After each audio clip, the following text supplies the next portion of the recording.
কত বড় বেয়াদব একজন নায়িকা সে হলে তার মধ্যে মনুষ্যত্ব বলতে কিচ্ছু নেই। যদি তার মধ্যে মনুষ্যত্ব থাকতো, তার মধ্যে যদি ভালো গুণাবলী থাকতো, সে কখনোই বলতে পারতো না, সেনার নাইনে যে গিয়ে বলতে পারতো না যে হচ্ছে আমি ওকে পায়ে ফেলে পায়ের নিচে পায়ের নিচে ফেলে তাকে আমি ফিশে ফেলবো আর তাকে আমি সবসময় অপমানই করব।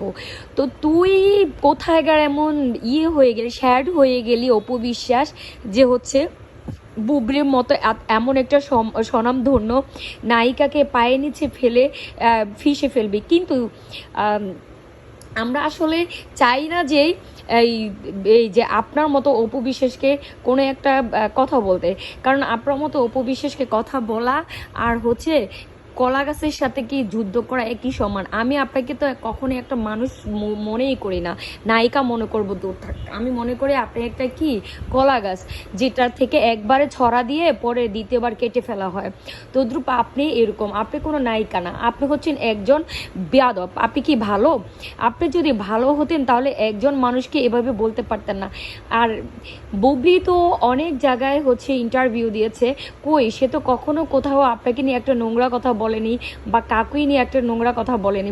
আপনার কেন শুধু নোংরা কথা বলতে ভালো লাগে? কারণ আপনি আলোচনায় থাকতে চান, কারণ মুভিতে তো আপনি কোনো আলোচনা পাচ্ছেন না, তাই এই ধরনের কথা বলে আপনার আলোচনা থাকতে হয়। আপনার মতো মহিলারে যদি আমাদের সামনে এনে দেয়, আমরা আপনাকে পায়ে নিচে ফেলে একদম ফিশে ফেলবো। আপনাকে বুবলি ফিশতে হবে না, বুবলির প্রত্যেক বক্ত আছে বুঝছেন, বক্তরাই আপনাকে ফিশে ফেলবে, আপনার ফিশতে হবে না। আপনি একজন জাত মানে জাত এই অভিনেত্রীকে আপনি বারবার অপমান করে কথা বলেন, কারণ আপনার তো কোনো জাত গোত্র কিছুই নেই, আপনি তো একটা জাত গোত্রহীন মানুষ। তো আপনি একটা মানুষকে কথা বলবেন না, একটা মানুষকে মানে একটা মানুষকে দেখলে তো আপনার কত ধরনের কথা আসবে। কিন্তু আপনি বুঝে নিয়েন যে আপনি যে টাইপের কথাগুলো বলেন, এই টাইপের কথাগুলা আমরা কখনোই আপনার থেকে কামনা করি না। কারণ হচ্ছে আপনি নিজেকে আগে নিজের মতো করে দেখেন, হ্যাঁ, নিজে কেমন মানুষ, নিজের চরিত্র কতবার ঠিক আছে। আপনার তো কোনো চরিত্রই ঠিক নেই। আপনার চরিত্র যদি ঠিক থাকতো আপনি কাউকে এত ছোট করে নোংরা করে কথা বলতে পারতেন না। আর আপনি বলেন আপনি পরকিয়া করেন নাই, যদি পরকিয়া আপনার হাজবেন্ডের সাথে বুবলি পরকিয়া করে, বুবলির তো অবিবাহিত ছিল, বুবলি কিভাবে পরকিয়া করলো? আপনার হাজবেন্ড যে বিয়ে করেছিল তারপর আপনাকে ডিভোর্স দিয়ে দিল, সেও তো পরকিয়া করে নাই। কারণ সাকিবও পরকিয়া করে নাই, বুবলিও পরকিয়া করে নাই, পরকিয়া আপনি করেছিলেন। সাকিব ইনস্ট্যান্ট থাকতে আপনাকে জায়েদ খানের সাথে হাতে নাতে দৌড়েছিল সাকিব। তো আপনি এসব ভুললে তো চলবে না, কারণ আপনার যে পরকীয়ার রানী এটা সবাই জানে। এখন যে যাকে গুতুম দা গা দা দা দা করেন না, যে গোপনে ওর সাথে কত হস্টি নষ্টি করেন কে জানে। আপনি আসলে নিজের চরিত্র তো কালি মাখা, আপনি চাচ্ছেন অন্যের চরিত্রের মধ্যে একটু কালি মেখে দিতে, আপনি ভুল করবেন বুঝছেন। আমি সাকিবের উদ্দেশ্যে একটা কথা বলবো, ওরে তোর সাথে প্রেম করেছি বলে, সাকিব তোর সাথে প্রেম করেছি বলে তুই করলি বেমানি,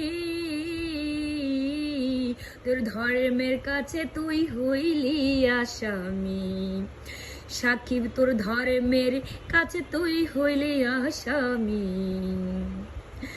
আমি বুবলি তোর সাথে প্রেম করেছি বলে, আমি বুবলি তোর সাথে প্রেম করেছি বলে তুই করলি বেমানি, সাকিব রে তুই ধর্মের কাছে তুই হইলি আসামি, বন্ধু রে তুই ধর্মের কাছে তুই হইলি আসামি। সাকিব তোরে বলি তুই ধর্মের কাছে তুই হইলি আসামি, আমি আপনি বেবে পীড়িত করে, তুই আপনি বেবে পীড়িত করে করলি রে তুই অবশেষে পর, প্রাণের সাকিব রে নিজের হাতে নিজের প্রেমকে করেছিস কোরবানি, ওরে ধর্মের কাছে তুই হইলি আসামি, প্রাণের সাকিব রে তোর কাছে তুই হইলি রে আসামি, বেঈমান ধর্মের কাছে তুই হইলি আসামি, সাকিব রে ধর্মের কাছে তুই হইলি আসামি।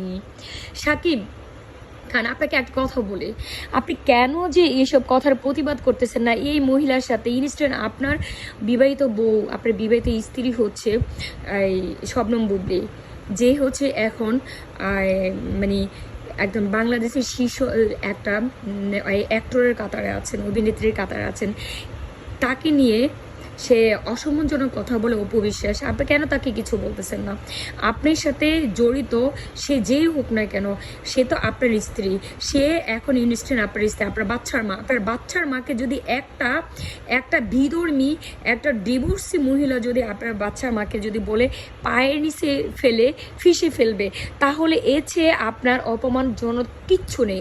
আপনাকে আসলে আমার বারবার মনে হয় আপনি একটা কান কাটা, আপনি একটা মানুষ না, আপনি ছেলে মানুষে না। আপনি কি আসলে আপনার কোনো পুরুষত্ব নিয়ে আমার প্রশ্ন তোলা ঠিক হবে কি না আদৌ আমি জানি না। আমার মনে হয় আপনি এতগুলো মেয়ে দেখছেন, এতগুলো মেয়ের সাথে মানে চিট করেছেন, যেটা হচ্ছে আপনার পুরুষত্ব বলতে সব কমে গিয়েছে, আপনার এখন আর পুরুষত্ব নেই। আপনি একটা কান কাটা, আমি আপনাকে আবারও বলি। আর আপনি যদি অপু বিশ্বাসকে কিছু না বলেন, আমরা যদি জনতা একবার যদি খেপে যাই, হ্যাঁ, তাহলে অপু বিশ্বাস কিন্তু ওই যে মানে একদম বাংলা ছাইরা ইন্ডিয়া গিয়ে পালাইতে হবে।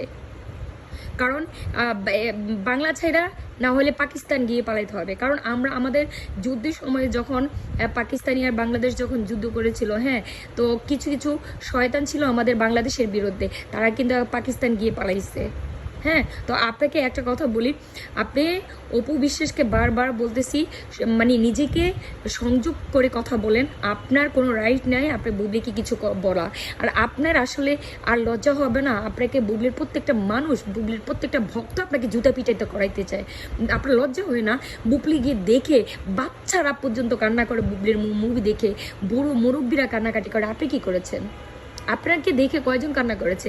আপনাকে দেখে সবাই সিসি করে, বাচ্চা মেয়ে বলে, পিচ্ছি মেয়ে বলে আমি বুবলিকে অনেক ভালোবাসি, বুবলি আন্টিকে অনেক ভালোবাসি, ওকে নিয়ে অনেক কান্নাকাটি করে।